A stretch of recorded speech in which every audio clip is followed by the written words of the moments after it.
Hey everybody, it's Matt Harrison. This is Fantasy Football Almost Daily. Before we get going, wanted to remind you of two things. Number one, League Safe. You got to use it. You got to get the app on your phone, download it, share your league link with your friends with one click, and all of a sudden they're paying in like 20 seconds or less. I used it for one of my live drafts this weekend. I was a bad commissioner and forgot to set up my League Safe league until I got to the draft. Everybody was paid before we got out of the draft. It was fantastic. So easy. One other thing I'd like to kind of put on the radar for everybody. The NFFC is hosting this giant fantasy football contest called the Legacy League. It's live streaming on the High Stakes Fantasy Network channel on YouTube on Friday night. I'll be hosting along with Anthony Maggio, and it's a $100,000 entry fee league. So if you want to see how the people with the most money possible playing in a fantasy league draft, it's going to be fantastic this weekend. It's going to be live from Circa Swim. I'm really excited about it. Check that out on the High Stakes Fantasy Network YouTube channel. It'll be live on Friday night, and you can watch it after that too.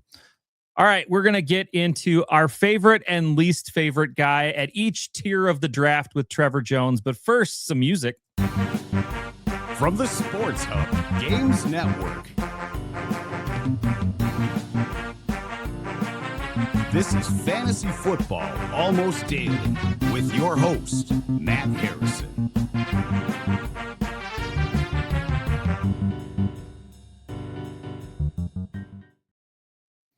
Fantasy Football Almost Daily, kind of wrapping up draft season. This is kind of a bonus draft kit episode. It's Matt Harrison along with Trevor Jones today. And Trevor, I couldn't quit the tiers.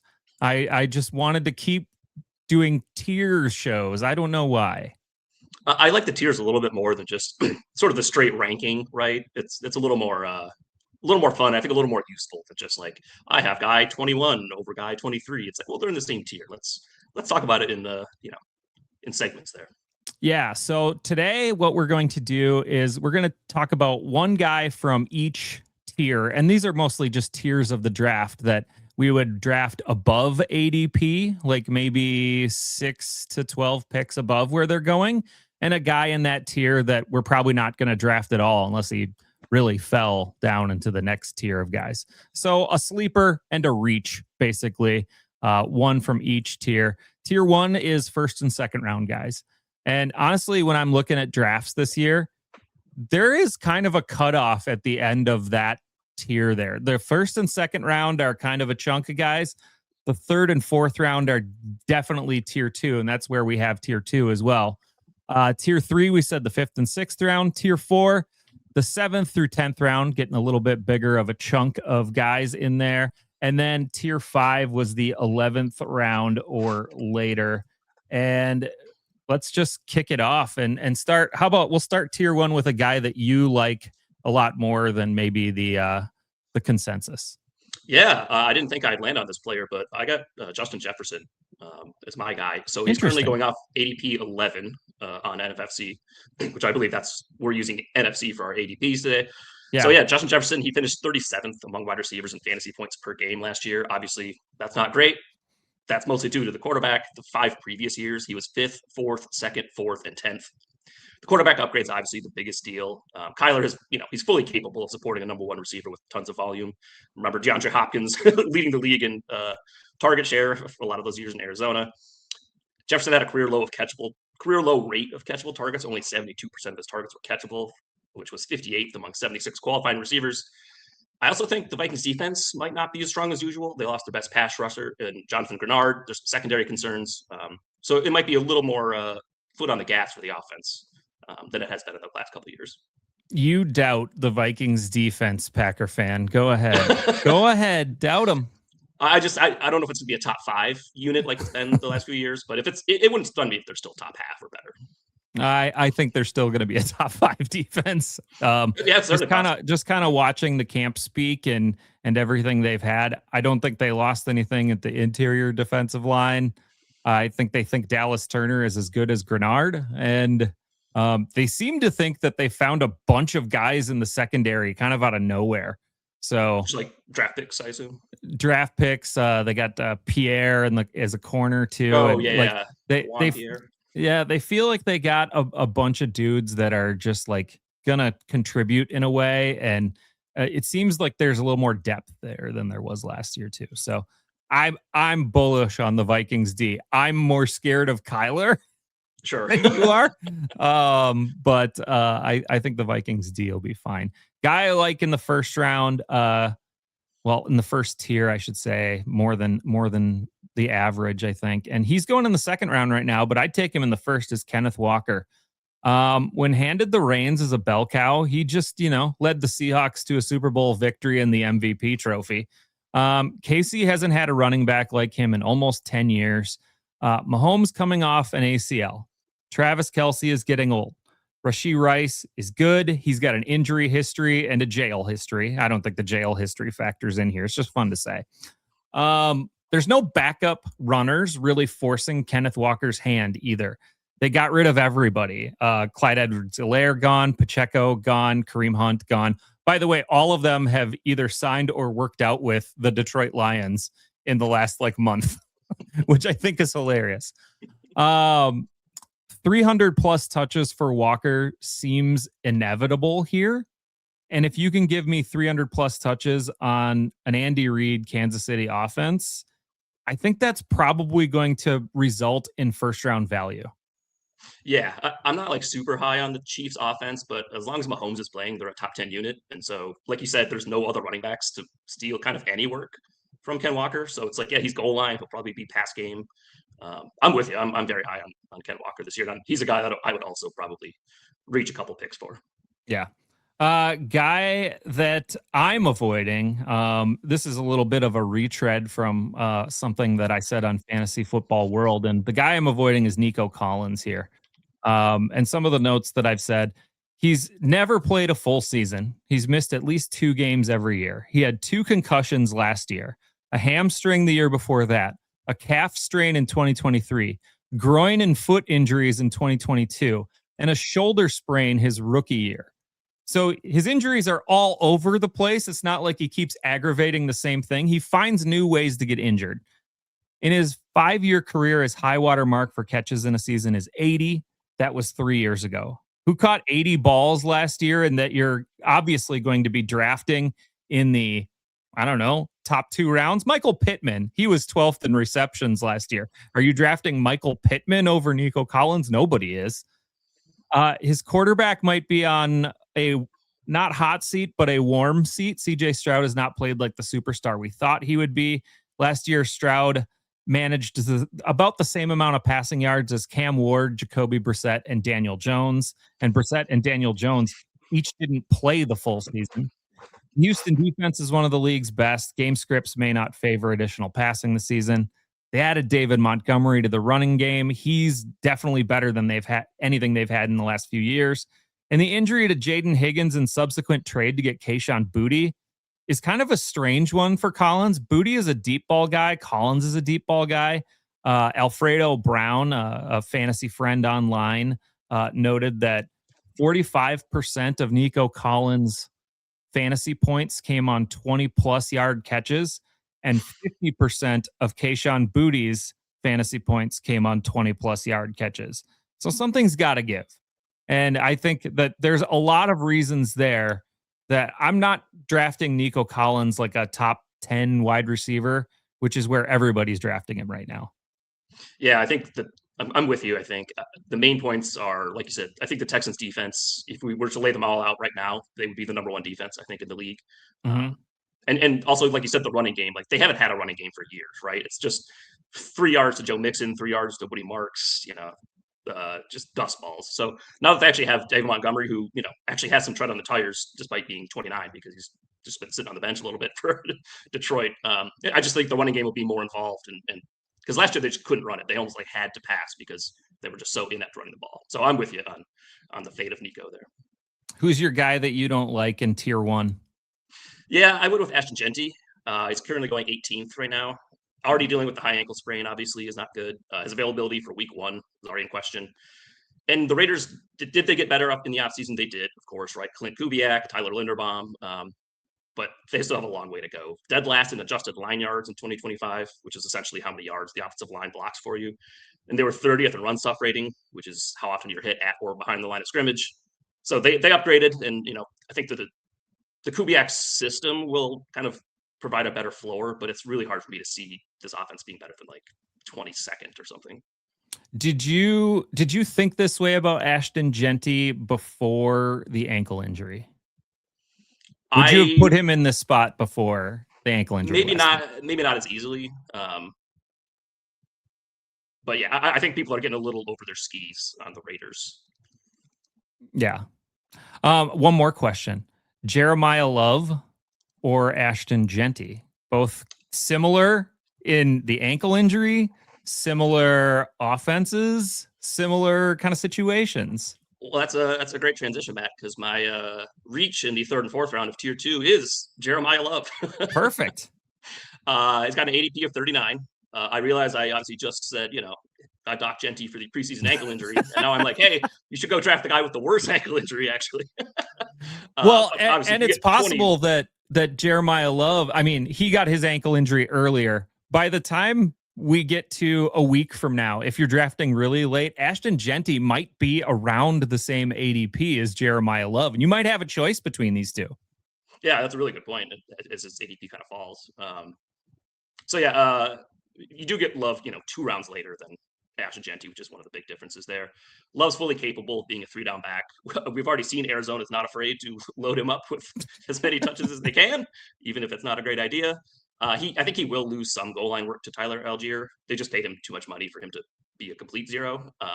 But I also think Jeremiah Love is like such a special prospect that if he kind of ices everybody else in the running back room within the first couple months, I wouldn't be surprised. And then the kicker, cherry on top, Cardinals get the Jets, Saints, and Raiders in weeks 15 through 17, aka the fantasy playoffs. That is true. Have you looked at their schedule before that? It is the hardest in the league, yes. I like the idea of kind of watching Jeremiah Love, and especially if he struggles early in the season, throwing out a trade offer for him in leagues, especially if your team's doing okay. If you're like 4-0 and you're like, I'm going to cruise into the playoffs, that's a savvy move to maybe try to get him. Hopefully he's healthy by then, and maybe he's got the best playoff schedule in the league. Yeah, 100%. Guy I like in Tier 2, another running back, Travis Etienne. I just took him in the middle of the 2nd round in an 18-team chop league, so reaching quite a bit there. I just think that offense is going to be really good, and Alvin Kamara is hurt, and the way it sounds, he might be hurt for a long period of time because they just traded for Zamir White. He's one of the backups, and Devin Neal is the other backup. Taysom Hill's no longer there to siphon off the red zone touches, and Etienne just might be pretty good. He looked really good with Liam Cohen last year in Jacksonville, and another good offensive coordinator in Kellen Moore in New Orleans. Another guy where I just think 300 touches is probably in the cards, and a guy that you can get in the 3rd or 4th round with 300 touches, I think is money in the bank. Is it? It's Achane now, right? Or yeah, it's the artist formerly known as Travis Etienne. Travis Etienne. I think it's Echan. Oh, is it? Okay. Like Achan and Echan. I've just been saying Achan for both of them. So I whatever. We'll have to get some clarity on that. But yeah, you have to say Travis no matter what.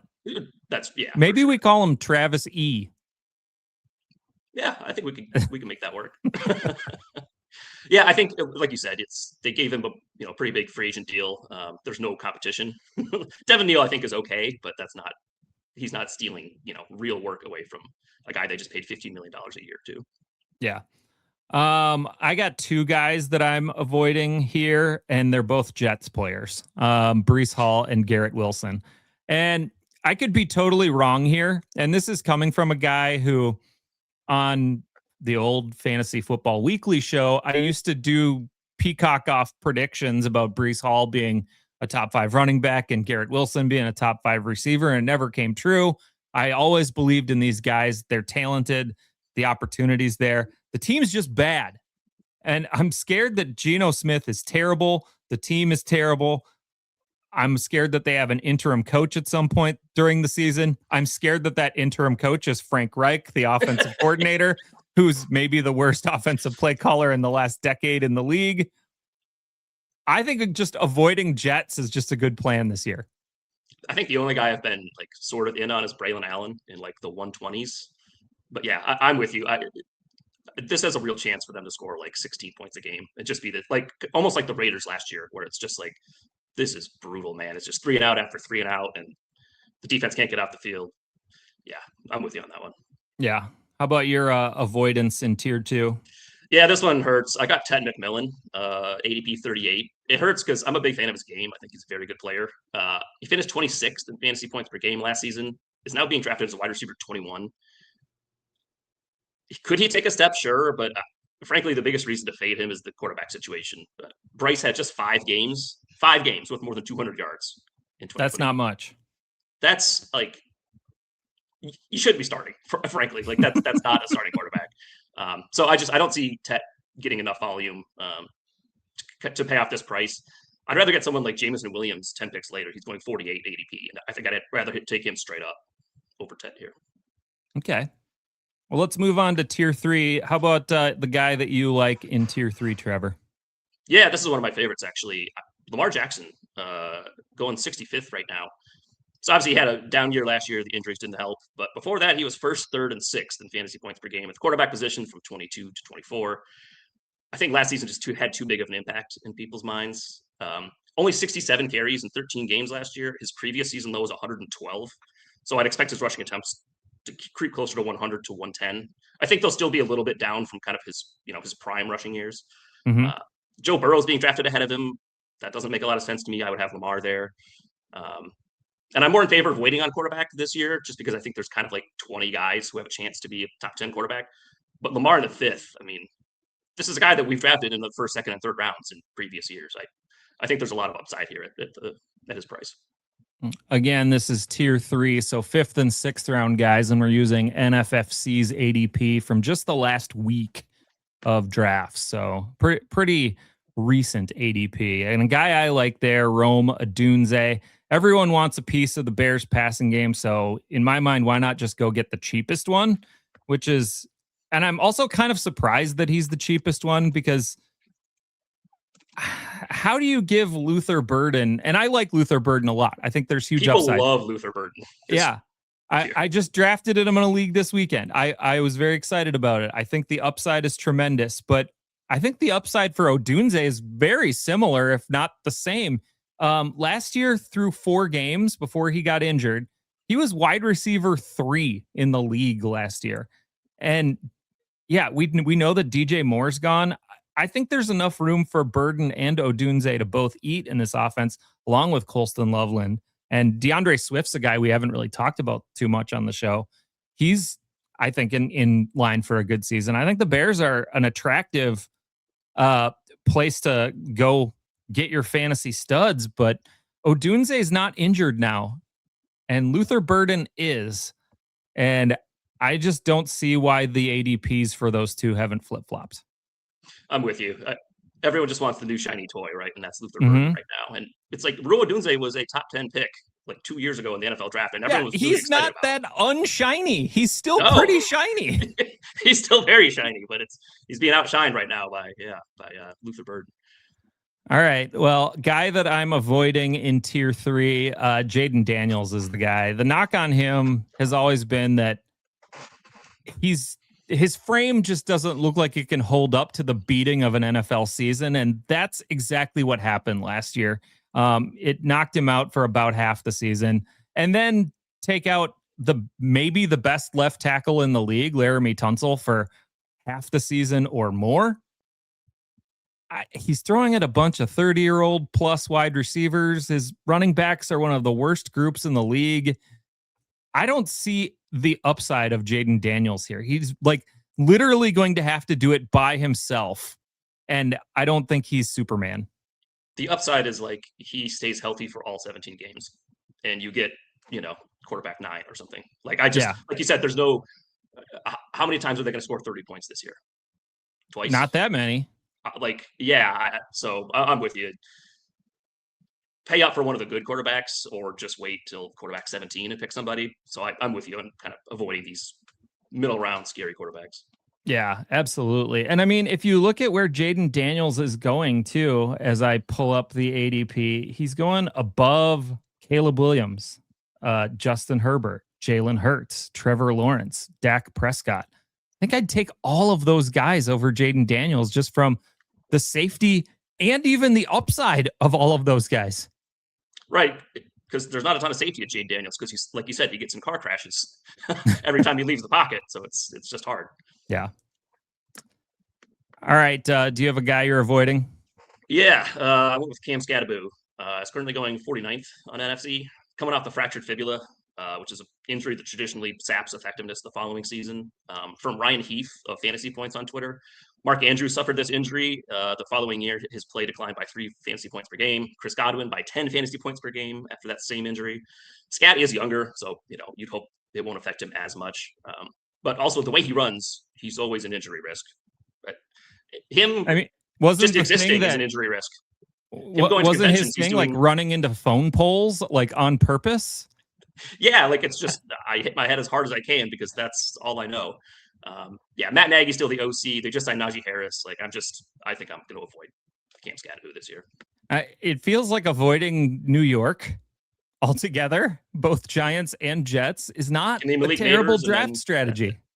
I don't think I even really want to play with Malik Neighbors. If he burns me and he's like the number 1 wide receiver, I would be shocked. But it just, I don't like the quarterback situation there.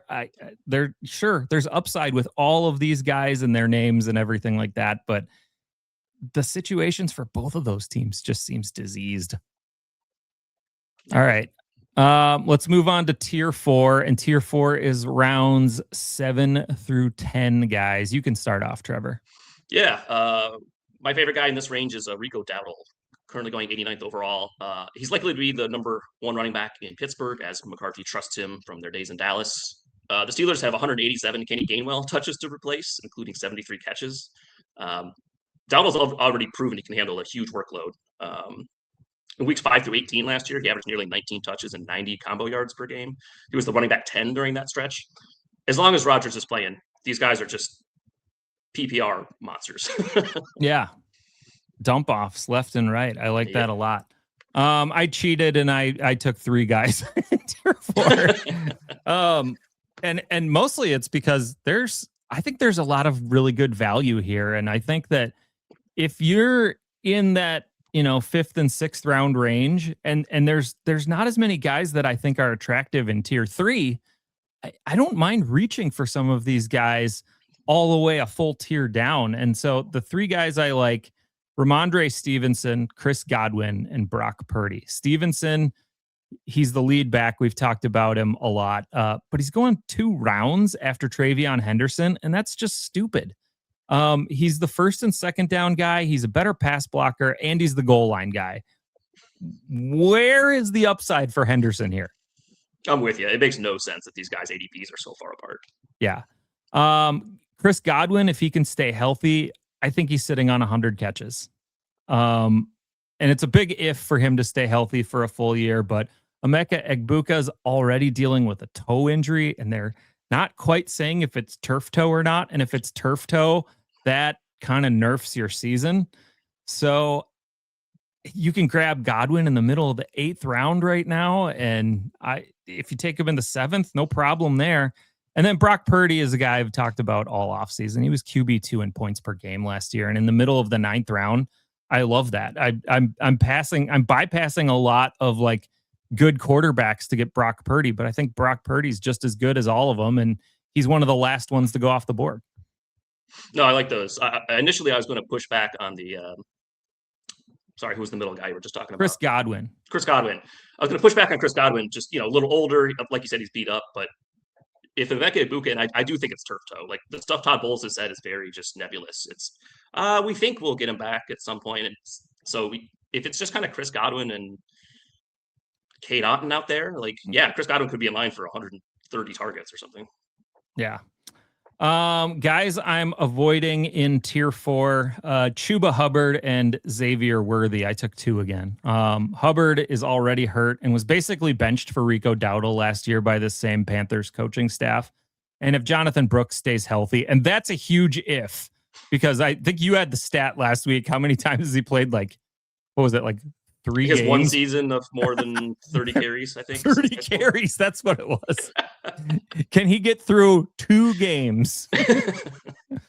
I think Jonathan Brooks is the 1A there in Carolina at the minimum. And Xavier Worthy, are we just sure he's good? We know he's fast, but can he get open?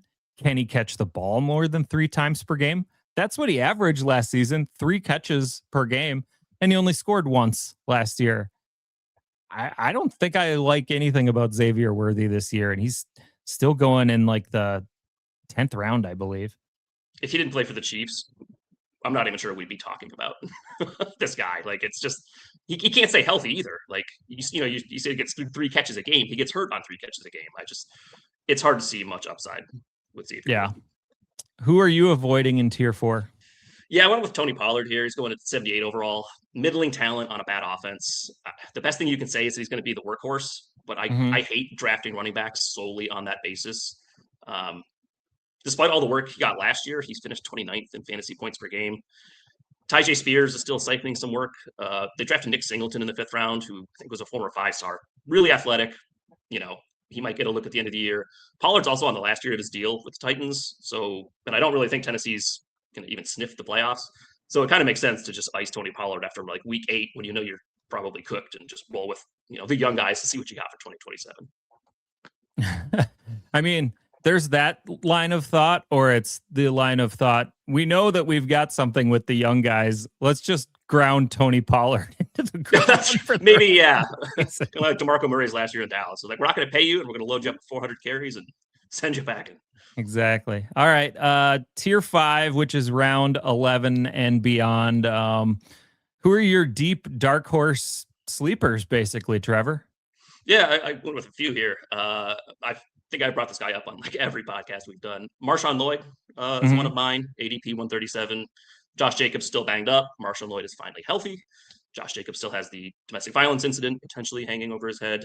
I'll go to another Packer, former Packer, Malik Willis. ADP 154. He's going as a quarterback 21 right now. His rushing upside alone, I think, should have him closer to QB 16. I mean, this is a guy who's going to run 5 to 7 or sometimes 10 times a game. And then my last one is Caleb Douglas, rookie receiver for the Dolphins, ADP of 177. This sounds like he's going to be the number 1 receiver.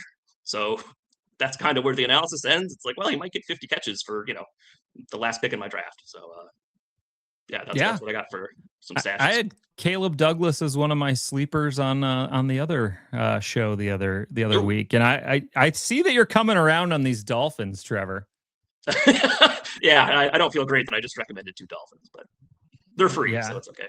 Well, one of them, and it was kind of 2 Packers, because one of them was a Packer last year, and I get it. You're all about the green and gold, and the Miami's now like Packers South, so Green Bay South. Yep, exactly. Tier 5 guys I've got 2. Juwan Johnson, which is not surprising at all if anybody's listened to me at all this preseason, but maybe one that's kind of surprising. Sam Darnold, I like late too. First, Juwan Johnson, he was tight end 3 in receiving yards last season. For a lot of the same reasons I like ETN, I just really love Juwan Johnson in the 12th round. It doesn't hurt that Taysom Hill's gone. It probably doesn't hurt Juwan Johnson that Jordan Tyson is probably going to miss half the season now. So I just like Juwan Johnson as like a super late 11th, 12th round pick that I think can return you tight end 5 numbers. I think he's like well within that range. And if he's not tight end 5, he's tight end 10. And the points differential between tight end 5 and tight end 10 is like 0.7 points per game. It's not much. Darnold, nobody wants to draft Sam Darnold. He's going off the board as quarterback number 22 right now. It's in the 12th round. He doesn't run, and I think that's why he's punished maybe more than some other quarterbacks. He was quarterback 13 last year in fantasy. Why is he a full 10 spots later and just like rounds below where he should be? The schedule is super easy for Seattle at the beginning of the year too. So I just think Darnold's probably looking at a pretty good season here. Yeah, he's another one of those guys that kind of fits in that like 21 to 22 quarterbacks who could honestly be a top 10 QB this year. Yeah. And like you said, Darnold did QB 13 last year with, one of the 2 or 3 best defenses in the league. If they even take a slight step back, that could mean some extra opportunities for the offense. Yeah. All right. Guys that I'm avoiding, pretty much every running back from round 11 on. And I like, it is kind of a wasteland. This is a philosophy thing. Get your runners early this year. It gets horrible once you get down to like round 10, round 11. The guy who's going after round 11, that the only guy that I'd really like to have on my roster is Jonah Coleman. After that, you're looking at Tyjae Spears, Isaiah Pacheco, Charbonnet, Kamara, Bigsby, and he's just a handcuff. Brian Robinson, Sean Tucker, Ray Davis, Braylon, these are running backs that I don't even want on my bench. They're just filling spots on my team. You need to draft your running backs early this year. I've been trying to get 2 running backs out of the first 4 rounds. I think that's because, like you said, in the 10th round, you're already looking at guys who might not see the field in a given week. In the aforementioned chop league that I'm doing right now, it's a slow draft. We're an 18-team league with my first 4 picks, and it's start 2 running backs and 2 flexes. I took 4 running backs. I took Derrick Henry, Travis E, DeAndre Swift, and RJ Harvey with my first 4 picks. And there's a lot of teams that have 1 running back right now. They're going to be starting like Chris Rodriguez and Tyrone Tracy and Aaron Jones. Then you're going to get 2 points. Yeah. I feel a lot better about what I can get at wide receiver and tight end and quarterback late than anything I can get late at the running back position. Yeah, I'm 100% with you. There's guys in past the 100s who, Romeo Dobbs 108, Matthew Golden 101. Okay, those are fine. It's you're not going to find running backs in that range to offer that kind of value. Yeah. What do you hate late? Yeah, Jackson Dart. I will continue the anti-Jackson Dart train. ADP of 121. He had to go into the blue tent in his first preseason game. Matt Nagy's the offensive coordinator. I'll pass. Aaron Jones is the other one. ADP of 131. Sounds like Jordan Mason is going to be the lead back this year, with Jones as kind of the change of pace. He had just 5 games with more than 10 carries last year. And usually when you're drafting in this area, you're kind of hoping for a handcuff. And even if Jordan Mason gets hurt, I don't think they'll turn Aaron Jones into any kind of workhorse. No, he gets more touches, of course, but I think DeMond Claiborne will be heavily involved in the Vikings offense if Mason were to go down. Yeah, so there's not that extra handcuff value that we've gotten from Aaron Jones in the past. All right, that's it. Happy drafting this weekend, everybody. Fantasy Football Almost Daily will be back with some sort of show. I haven't decided what our topic will be next week, but maybe it'll be some sort of some tiers for the team. Maybe it's our season preview on what we think these teams are going to do. Who knows? All right, Trevor, thank you for joining today, and thank you guys all for listening and watching, and we'll see you next time on Fantasy Football Almost Daily. This was Fantasy Football Almost Daily. Please subscribe and give us a 5-star rating wherever you listen to podcasts.